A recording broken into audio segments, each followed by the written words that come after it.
Hi friends, எல்லோரும் எப்படி இருக்கீங்க? இன்றைக்கி என்ன பார்க்க போகிறோம்னா ஃப்ரைடே. என்னோடய கிச்சன் பாருங்கள். இதுதான் என்னோடய கிச்சன் வியூ. ரொம்ப சின்ன கிச்சன் தான். நான் எப்படி அரேஞ்ச் பண்ணி வச்சுருக்கேன், ஏதாவது நெகட்டிவ் பாசிட்டிவ் சொல்லுங்கள். ஒரு ஆள் தான் நிற்கலாம், அந்த அளவுக்கு ஸ்பேஸ் இருக்கும். அதில் நான் எப்படி நீட்டாக அரேஞ்ச் பண்ணியிருக்கேன், இல்லை நீட் இல்லாமல் இருக்கா, அதை கமெண்ட் பண்ணுங்கள். இன்றைக்கி ஃப்ரைடேனால் எங்கள் வீட்டில் மோர், முட்டைக்கோசு, சாதம், சாம்பார், ரசம்,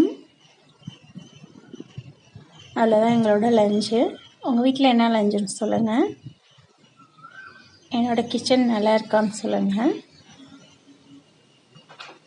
நாங்கள் இருக்கிறது குவார்ட்டர்ஸ் தான், பிஹெச்எல் குவார்ட்டர்ஸ். எப்படி இருக்குன்னு சொல்லுங்கள்.